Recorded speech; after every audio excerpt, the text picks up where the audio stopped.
Assalamu alaikum and hello everyone. This is your host Henna Zuberi and welcome back to another episode of Justice for All Now. You can watch us 24/7 on Muslim Network TV.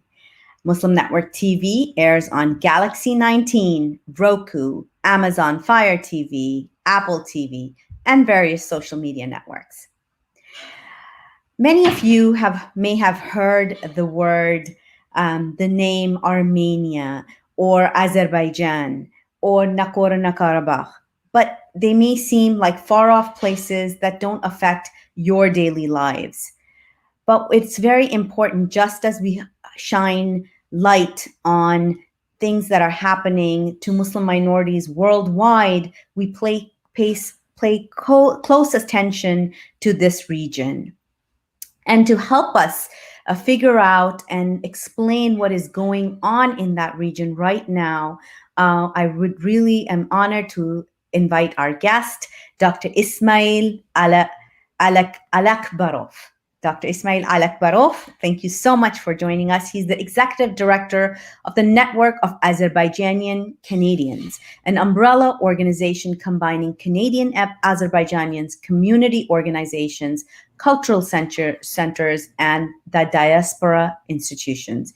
He's a former diplomat and has served in the UN and other international organizations in Geneva. We're so thoroughly grateful for you to be here. And welcome to the show, sir. Thank you, Hina. It's a great pleasure for me to talk to you about what's going on in the region. And I'm going to elaborate a bit on the reality, the truth, and also a little bit humanitarian, legal, and historical background of Nagorno-Karabakh conflict. And particularly with focus on the humanitarian issue of the process.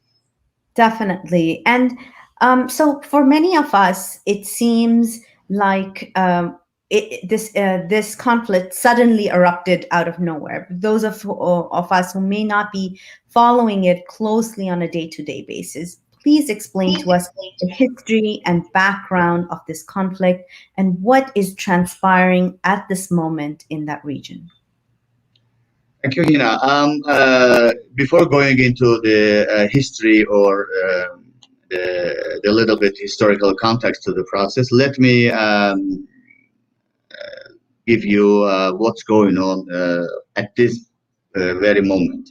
At this very moment, at this very minute, there is a shelling and firing of long-range rockets by Armenian armed forces from the Republic of Armenia to the civil settlements of Azerbaijan in various locations.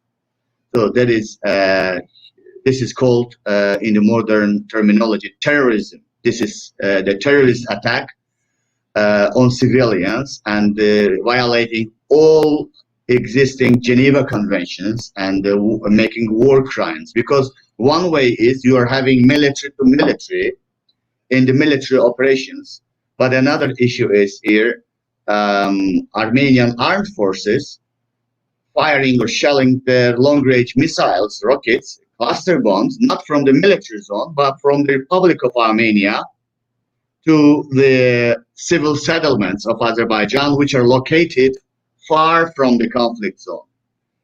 They started it from last week, but during the last few days, it's overnight at 2 a.m. while people sleeping in their beds in the second largest city of Azerbaijan, Ganja, they fired rockets and missiles, and there are huge casualties, and the missiles hit in the downtown of apartment buildings. And we have got dozens of killed and hundreds of people injured. They have been hospitalized. And this is a war crime. Secondly, using your platform, I want to make it clear to our bigger and wider audience about this conflict. This is called Nagorno-Karabakh conflict. Let me make it clear that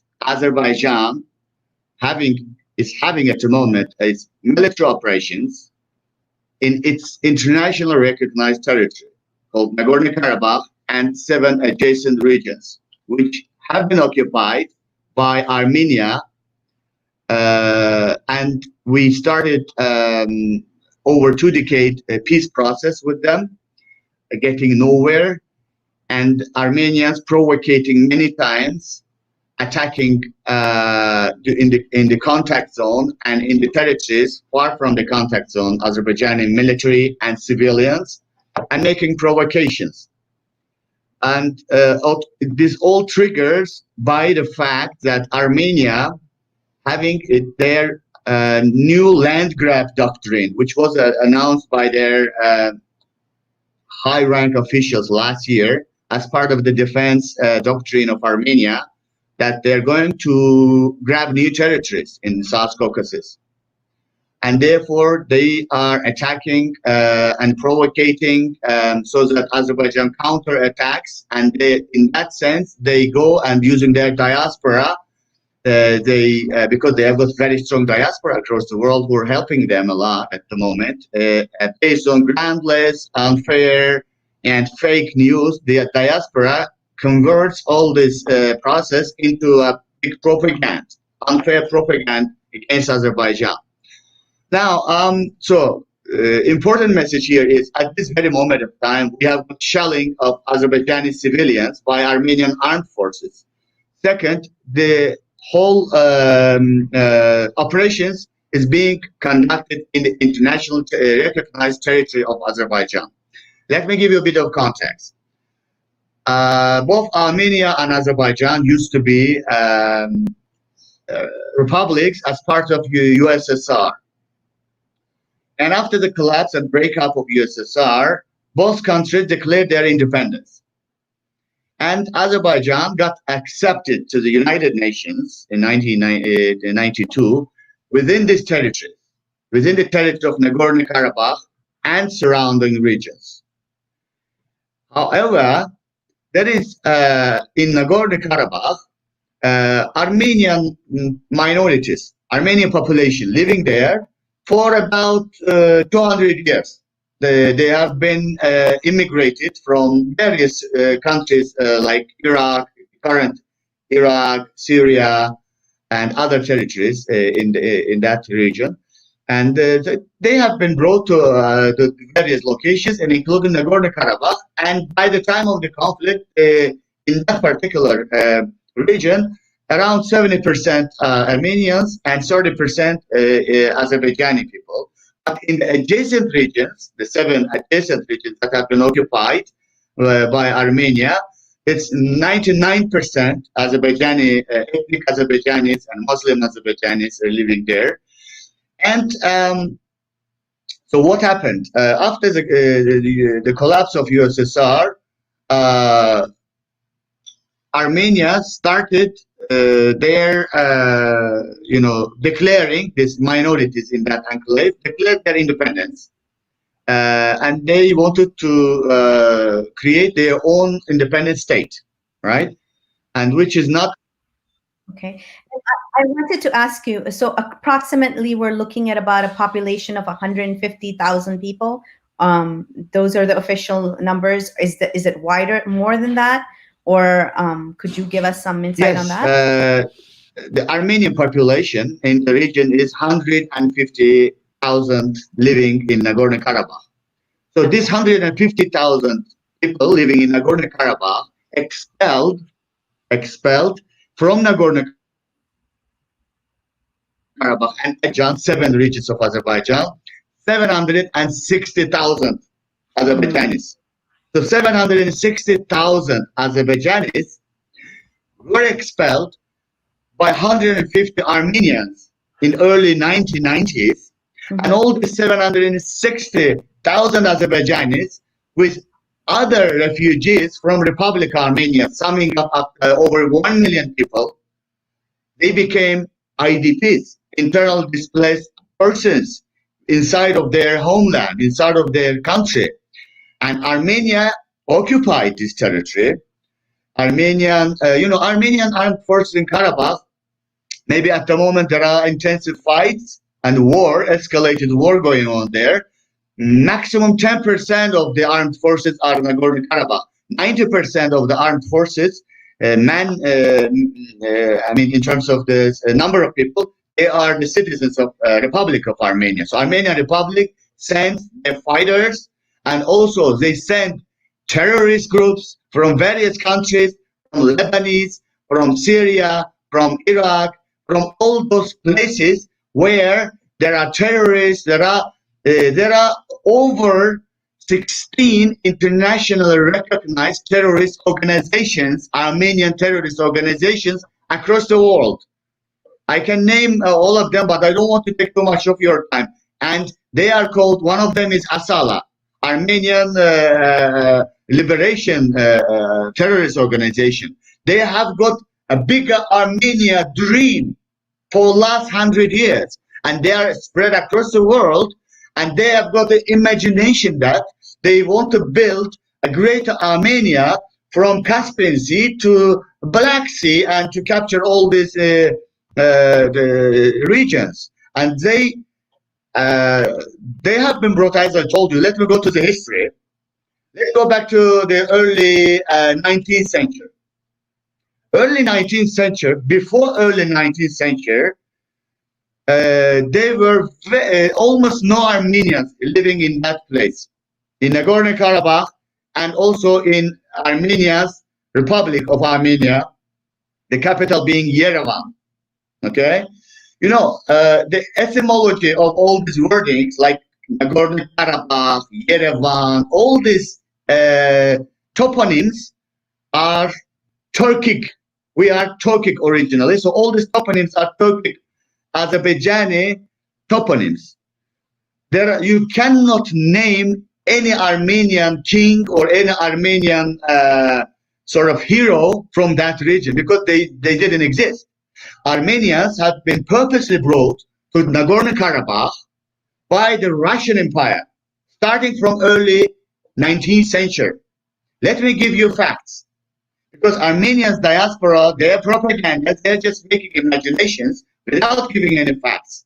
Whereas, let me give you facts, and let's make a judgment out of there. The early 19th century, in 1804, there was a treaty between the province of Nagorno-Karabakh, which was Azerbaijanis. It's called Khanate, right? Ibrahim Khalil Khanate. This is a treaty of Kurakchai, right? 1804, with Russian Empire.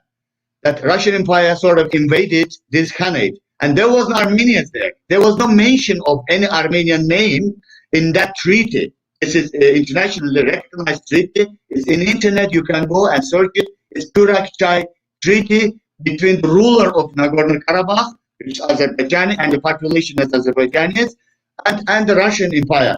That Russian Empire captures this territory, right? And after that, there are another treaty, Turkmenchai Treaty. It's 1812.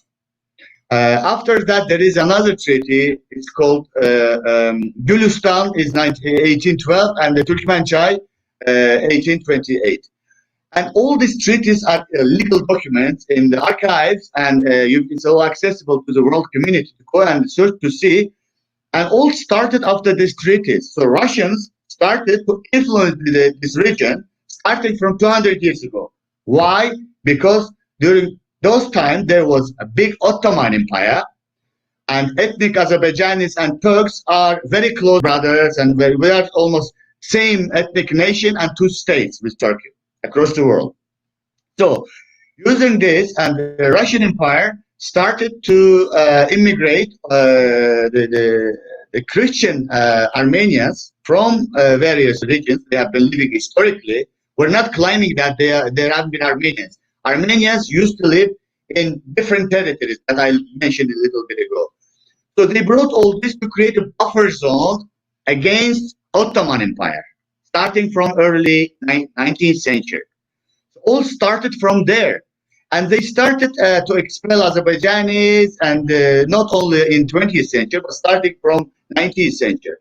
And Azerbaijan declared independence in 1918, and Armenia declared their independence in 1918.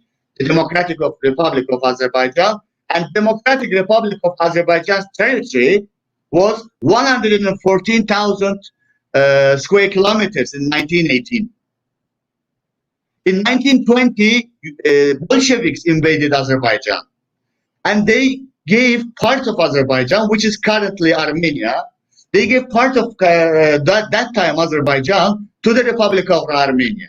So Azerbaijan's territory diminished or reduced from 114,000 square kilometers to 86.8 thousand square kilometers. And after 70 years, after the collapse, they invaded again 20% of Azerbaijan. So this is their so-called salami tactics, and they want to grab more and more. And within few more decades, they want to swipe out all these countries and establish their imagination crazy big Armenia, which is totally against everything. Now, after the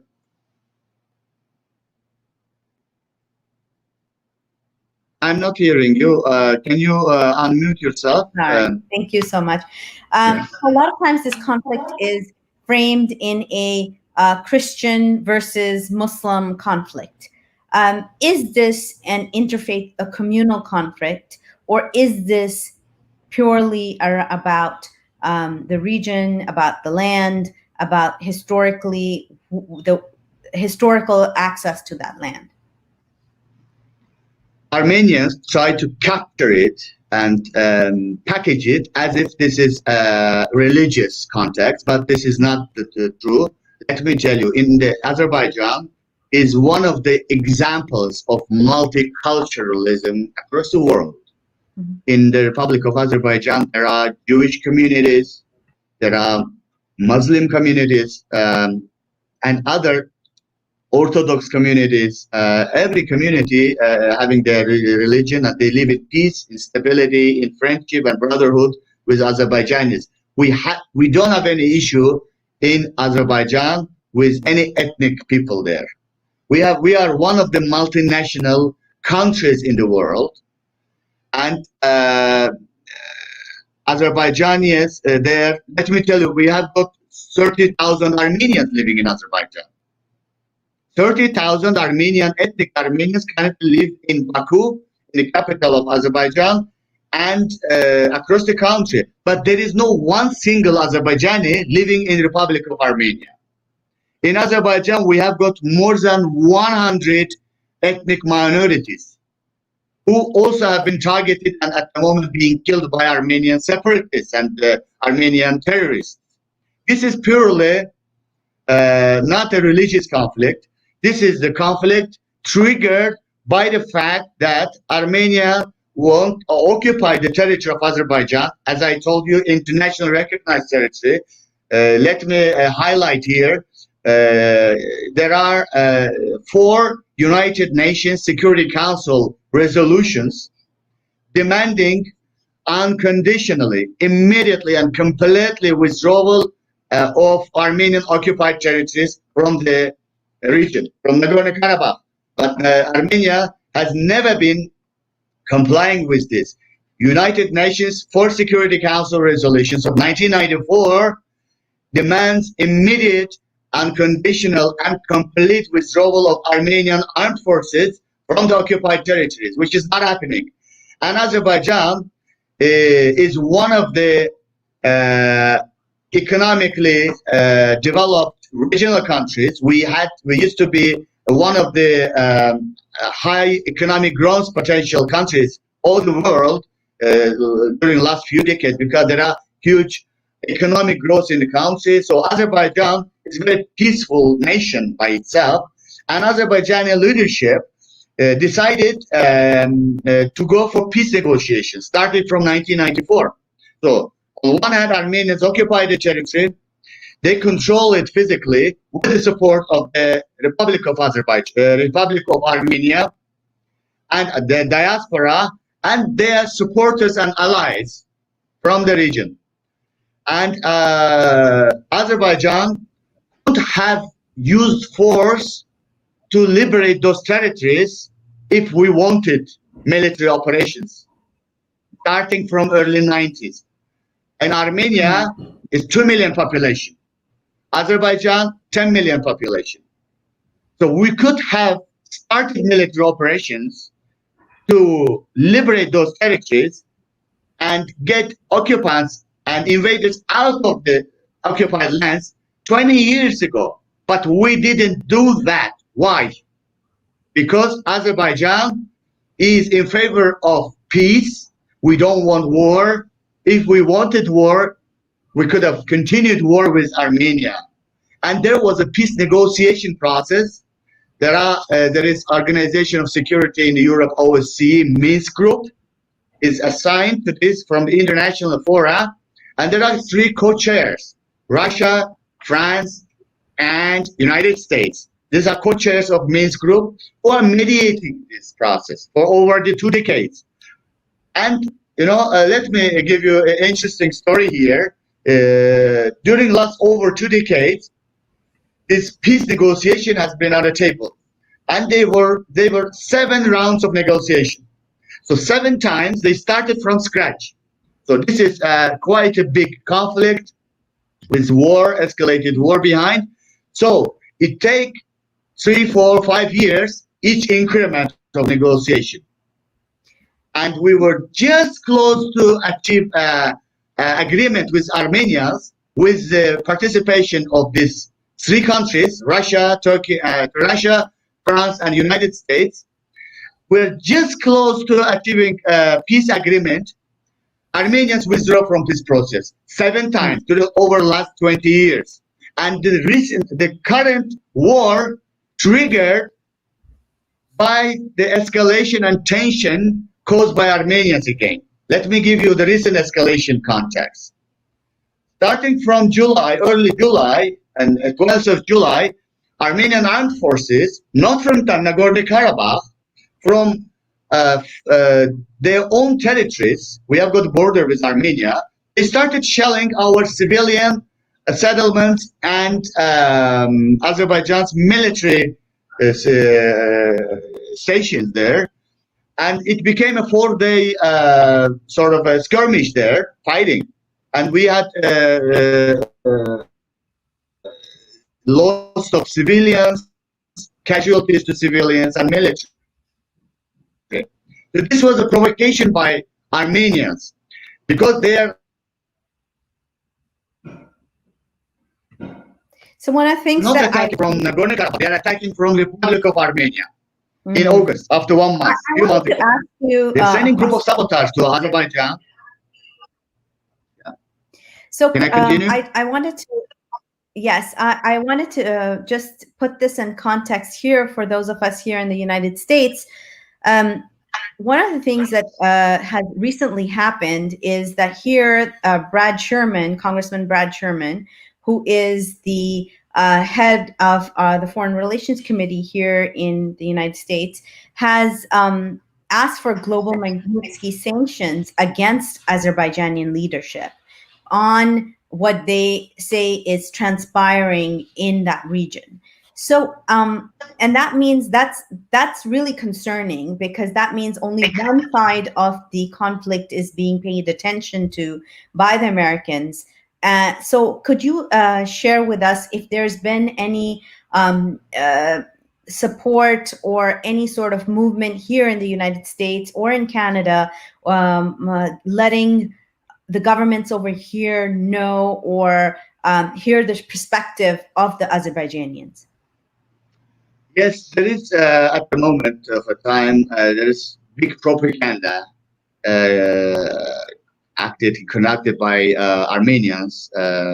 So that propaganda is sponsored by Armenians and pro-Armenian lobbyists across the world, and particularly in North America and United States and Canada. So let me give you a bit of context from our Canadian perspective. We are relatively new diaspora here in Canada. But we have got already a platform speaking on behalf of our 25 plus organizations and 20,000 ethnic Azerbaijanis from Republic of Azerbaijan and 50,000 Azerbaijanis from different countries. We have got a big Azerbaijani community in Iran. We have There are more than 30 to 35 million Azerbaijanis living in Iran. So we've got up to more than 70,000 Azerbaijani community here in Canada. But you can't believe the challenge we're facing here in Canada, in mass media, in political circles, authorities, because everybody is bombarded with fake news, groundless facts from Armenians. Armenians being penetrated to mass media, being penetrated to legislative bodies of this North America, like United States and Canada. They are manipulating to create unfair and biased approach to politicians. It includes the congressmen and governmental officials, members of parliaments, and media representatives, both in the United States and Canada. So using your platform, we want to, on behalf of these thousands of Azerbaijanis living across the world, we want to appeal to all these people who have been, let me call it, victims of unfair and groundless Armenian propaganda. Mm. You feel free to air whatever you are told to do, whatever you are financially, whatever you finance to do, but you also give us a chance to be heard. In many occasions, let me give you one example. Here in Canada, we are facing the biggest challenge that sometimes mass media are not giving us access. The Montreal Gazette, they published Armenian fake-based, unfair and lies in their publishing, in their news. 3 days ago. They have also talked to us. We have spoken to them, we have explained it, and they promised that they're going to publish the same in Montreal Gazette. Mm-hmm. But a few hours ago, we're talking to them saying, hey, we're not seeing. You are taking one side, you are publishing all the Armenian made stories. But where is Azerbaijani side of the story? Well, you know what we are being told? We're not interested. This is against all humanitarian rights. This is against right of speech. This is against right of being heard. This is against all rights in all its forms, which we are living at the moment here in North America. This is exactly the same in United States and Canada. So I know that your platform is aired across the world, in Canada, in the United States, in Mexico, in various televisions and internet TVs, and in social media. Using the opportunity, I am appealing to everybody, to the world community. At this point of time, at this moment that I'm talking to you, civilian people in the nighttime are being killed on long-range missile attacks. Mm-hmm. This is a different story. One way is we are having military operations, fighters to fighters, military to military in Nagorno-Karabakh. Let them fight there. But the problem here is Armenia going against to all humanitarian legal framework, existing framework, and international legal fora. They're firing and shelling Azerbaijan's civilian settlement. Let me give you another example. Azerbaijani air defense are destroying their long-range ballistic rockets. You know, these are ballistic rockets. We have got facts. By the way, I'm calling all mass media to go to our Facebook page called Network of Azerbaijani Canadians. We're trying to disseminate all the real information with facts through our media platform in Facebook. It's called the Network of Azerbaijani Canadians. So if Azerbaijani air defense can fail in destroying Armenia's ballistic rocket fires, you know what's going to happen? Because one of the settlements that they're targeting and they're shelling these rockets is called Mingechevir. Mingechevir is located 400 kilometers far from conflict zone.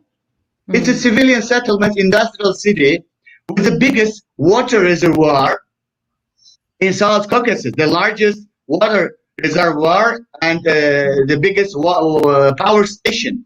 They are targeting Mingechevir with 400,000 population there. if they hit Mingechever power station, 400 civilian people will be swiped out overnight. So Let that's me the repeat. humanitarian crisis that you are.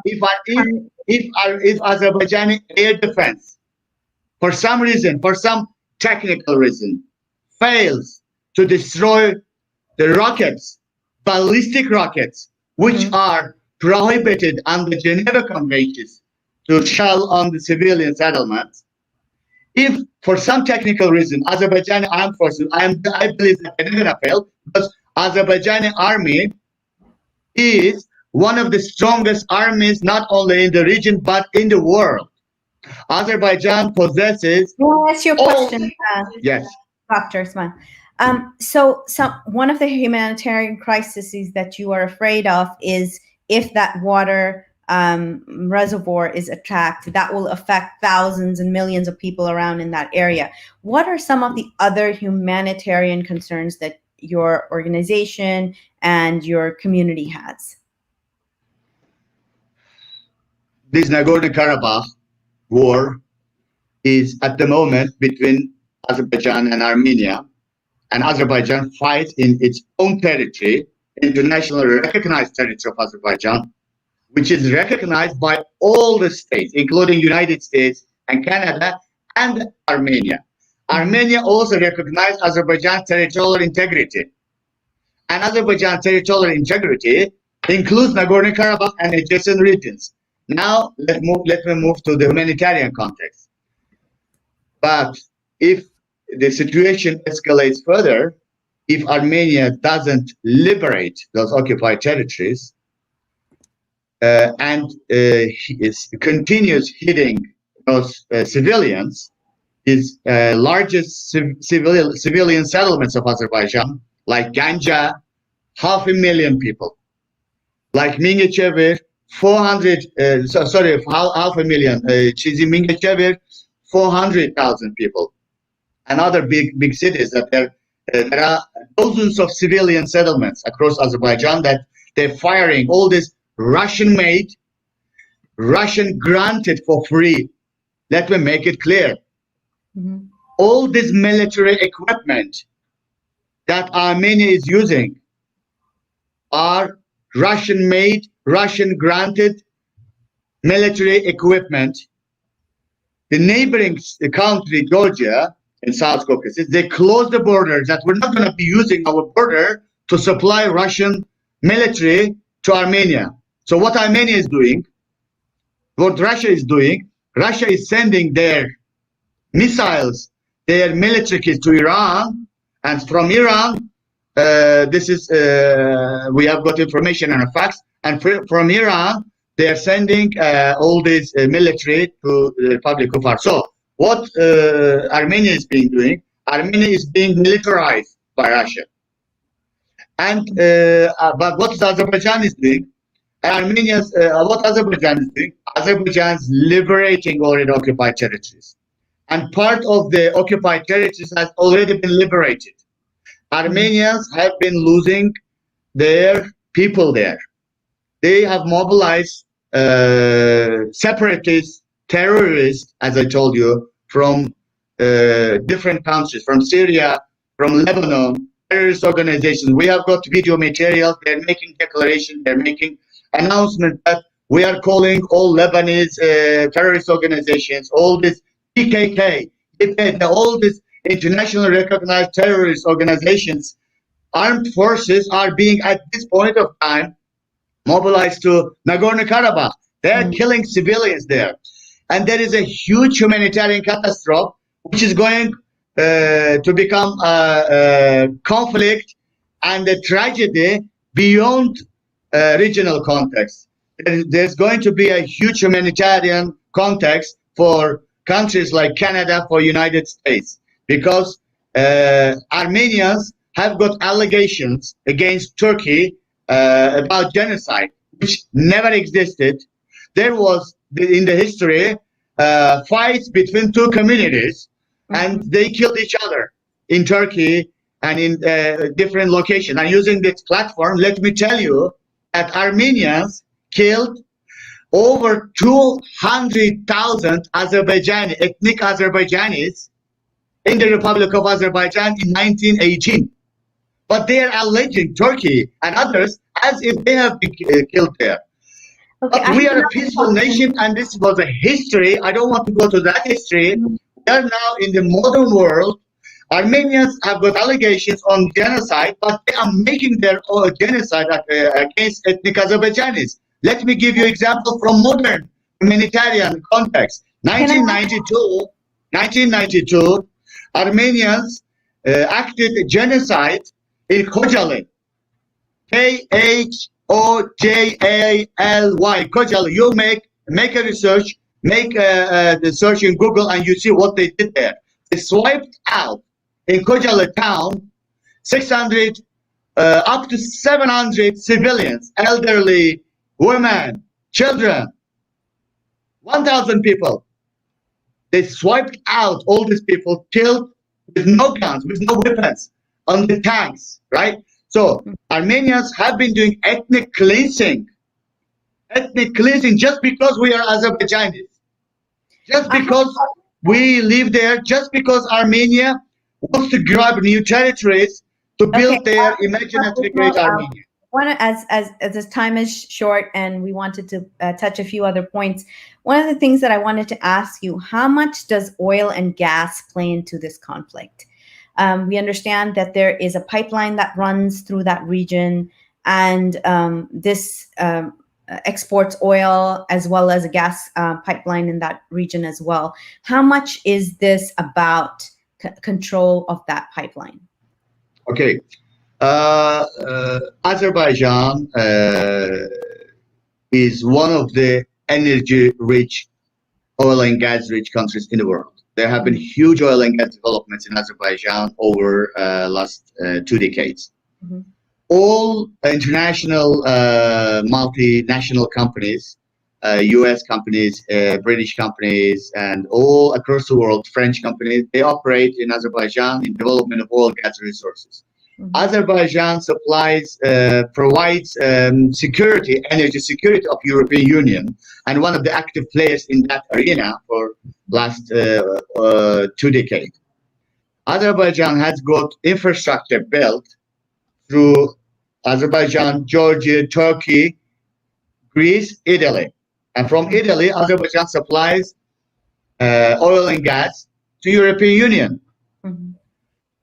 And Azerbaijan has got highest possible level strategic alliance, strategic partnership with European Union in energy. Mm-hmm. And we offered to Armenia many times that you liberate those territories and let's return our 1 million refugees to displaced people to the region, and let's build reconciliation there with Armenians. And then you open your territory and we build all these pipelines from Armenia, not bypassing Armenia. All this pipeline infrastructure bypass Armenia. All energy and transport infrastructure, regional infrastructure, Armenia has been bypassed. Why? Because of their occupation of Azerbaijani land. So, therefore, they want to use this, and Azerbaijan is becoming wealthy because we got huge oil and gas developments, huge infrastructure buildings. We're cooperating with Russia, with Iran, with China, European Union, building. We are pioneering, initiating all this regional infrastructure there. But Armenia has been held aside of all this process. So what they're doing is, again, provocating, again, hitting. They are targeting these regional oil and gas pipelines. Can you imagine what will happen if they have got an oil spill in these pipelines? There have been times where they've been supplying 1 million barrels of oil a day through Baku Tbilisi Ceyhan pipeline. 1 million barrels of oil a day. What if this 1 million barrel of oil is exploded by the cluster bombs, by the missiles from Republic of Armenia? Can you imagine the magnitude? Can you imagine the humanitarian catastrophe in the region?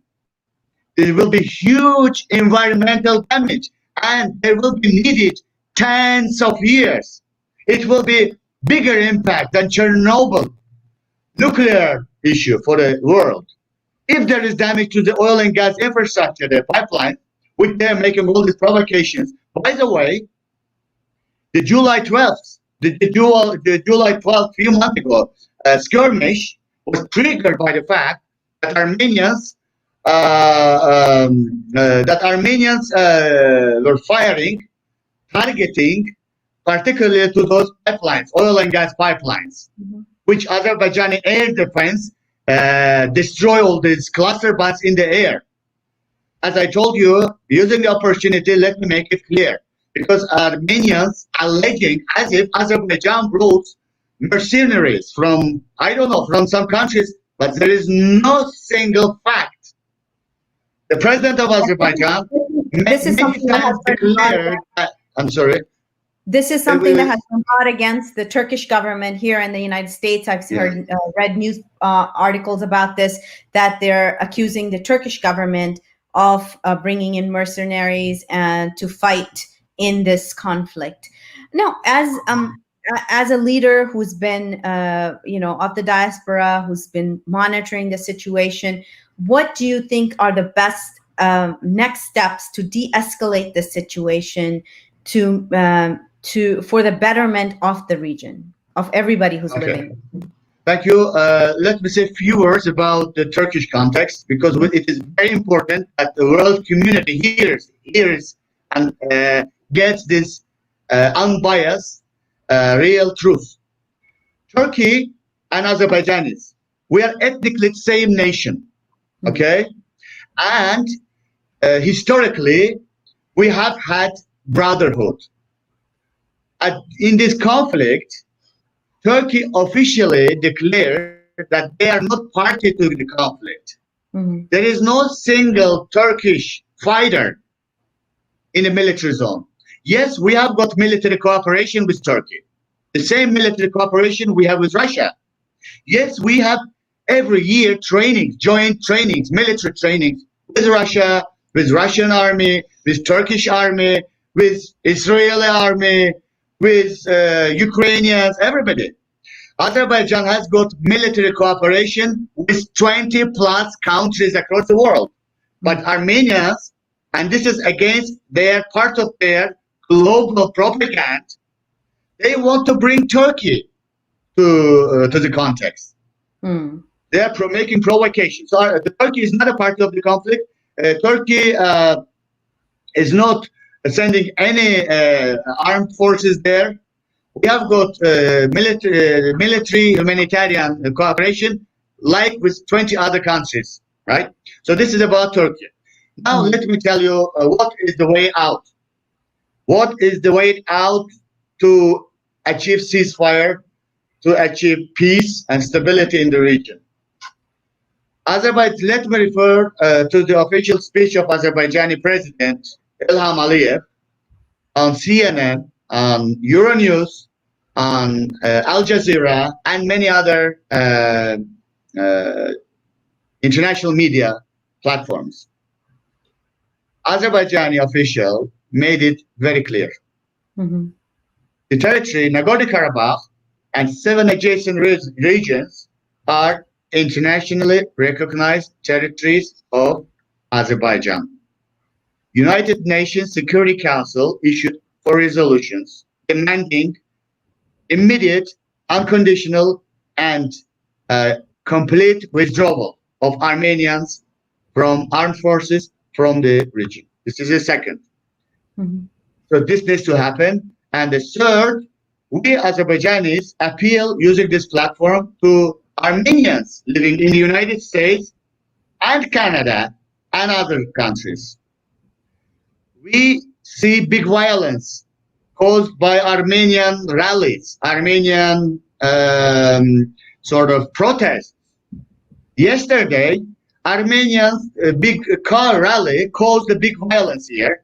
On the street, they noticed Azerbaijani is driving a car because they noticed that there is Azerbaijani.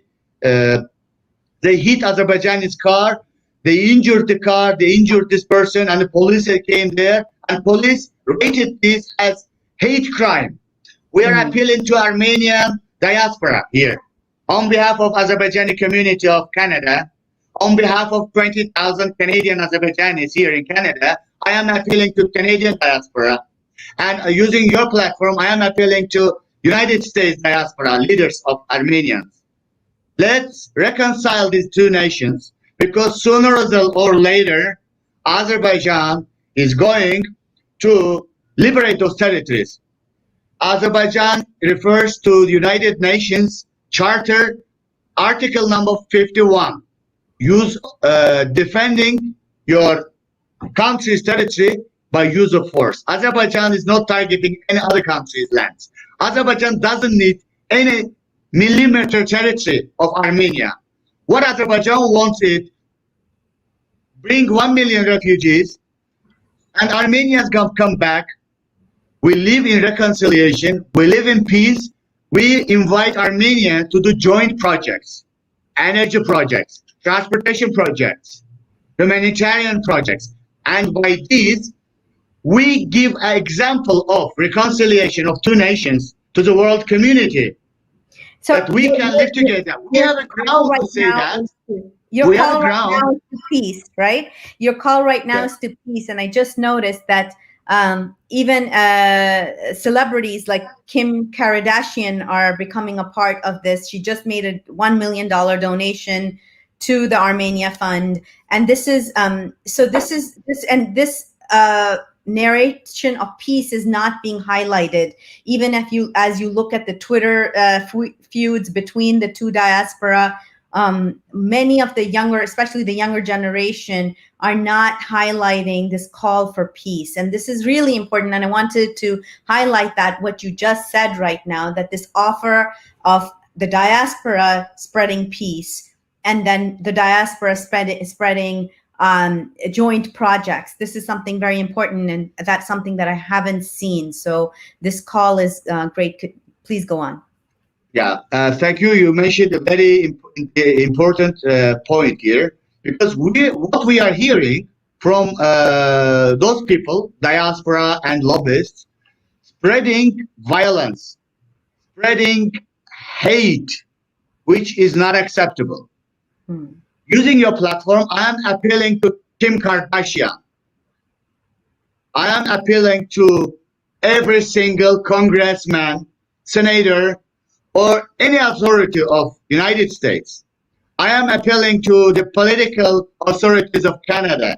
I am appealing to pro-Armenian lobbyists, members of parliament in Canada like Rachel Harder, like Peter Kent, and some others that I don't want to name all these people.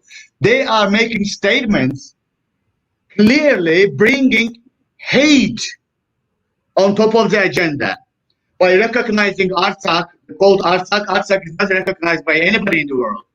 I am appealing to those people not to bring clash, whereas they have got a very good mandate to bring these two communities to peace. We Azerbaijanis are appealing. I'm calling on Armenian community not to go at violence here in Canada, because they are rallying for days and for days and for days. They're rallying, they're getting and capturing CNNs, official administrative buildings. They're going to CBCs in Canada. You are not, this is 21st century, right? Okay? Yes, today you can finance, lobby the campaigns of politicians, but this is not going to be lasting. Or the time has come, to bring truth on top of the agenda. And what Azerbaijan is doing, as I told you, we officially, using this platform, appeal to Armenians. We can give the highest legal autonomy to Armenians living in Azerbaijan. Let me ask you a question. How many Armenians live in the United States? Do you have any idea? No, I don't. Let me tell you, I also don't have an idea. But what I know that there are hundreds of thousands of Armenians living in the United States. Will those congressmen still defend Armenian lobby if Armenians tomorrow claims that we want independence in the United States? Using international manipulating international law like self-determination. Self-determination and territorial integrity, international lawyers know about this. If they come together, territorial integrity prevails over self-determination. Armenians have got 700,000 Armenians in France. I am asking President Macron of France here, if he hears us. I am asking him, tomorrow he opens this issue in the French Parliament, and declares Armenian state in France. This is the same in Karabakh. Karabakh is nothing more than Armenians living in US, Armenians living in Russia, Armenians living in France, and many other countries. Can I ask a question for that? Yes. Are those, so just a clarification, are they indigenous to that area, or did they migrate to that area? As I give you a little bit of context about Armenians' migration to this area, this is true history. You can falsify something, but history is history. History is that there are big powers in this region. Turkish, Ottoman Empire, Russian Empire, Iranian Empire, okay, the wider region. Ottoman Empire has got a very close ethnic brotherhood relation with Azerbaijanis in the southern borders of Russia. So the Peter the Great, you can go and search what Peter the Great wrote in his 22 points of leftover document. One of the 22 points, one of the 22 articles of Peter the Great was bring Armenians, and the Peter the Great was the Tsar of Russian Empire in its first 2 decades of 18th century. One of the articles he left for Russians is bring Armenians from all over the world to this land, hostile it, keep it there, expand it there to create a buffer zone to Ottoman Empire. And they did it. And during the last 200 years, the current Armenia also established as a state. Yerevan, it was the Khanate of Azerbaijanis. There is a I don't want to go all the stories. History is there. And we're wrapping up the hour. So as we wrap up, one thing that I did want to highlight is that there's great work being done by the organization, for the women's organization who's arranged for this interview. And I wanted to just give them a shout out and let people know that they can donate to that to help in humanitarian efforts. And we're going to share the link right over here. And but thank you so much for being here, for highlighting your people's cause. There are many conflicts going on in the world, and any effort to de-escalate conflict zones is something that should be appreciated. And thank you so much for coming on. You know, there's too much killing and going on right now. So this is something that is very, very, you know, it's heartwarming to hear that. I guess I wanted to wrap up with my last statement. We are calling international community, human rights organizations, religious, non-religious, everybody across the world to condemn Armenian aggression and to condemn Armenian occupation, and also raise their voice, appeal to Armenians to stop aggression and sit down in the table. We had a peace negotiation agreed by 2 foreign ministers 2 days ago. Minutes after reaching this peace agreement, Armenia started to shell our civilians. This is a very dangerous result for Armenians. I am asking Armenian mothers, don't send your son, don't send your people there. I am asking Armenian smart people across the world, don't go into violence. Come to reconciliation. We are a peaceful nation. We have got hundreds of ethnic people, Azerbaijanis, not mono-ethnic. Armenia is mono-ethnic. There is no single other nationality in Armenia, only Armenians. But in Azerbaijan, we have got hundreds of thousands, millions of, more than 100 nationalities. We have been living in peace, stability. We want to keep it. We are calling on Armenians to stop aggression, to liberate these territories, which is already been liberated by Azerbaijani army. It will be liberated sooner or later. It's a process ongoing, but there will be huge casualties on the ground. Thank you very much for giving this platform to us. Thank you so much for being here, and we hope to avoid those casualties and hope for a peaceful resolution. For people who want to learn more about this, we had Muslim Network TV had another show on Armenia with our UN show, UN This Week show that that was on this conflict. So it's going to be on October 13th at 4:30 p.m. Please do watch that. And thank you so much to all of you for being here. For those of you who watch and support Muslim Network TV, you should know that our parent organization, Sound Vision, is having an online fundraiser this weekend on October 17th, and we invite all of you to join in helping tomorrow's Muslims today. This fundraiser is specifically targeting children's education, children's programming for American, Canadian, American Muslim children and Canadian Muslim children. So please join in. Thank you so much. Assalamu alaikum.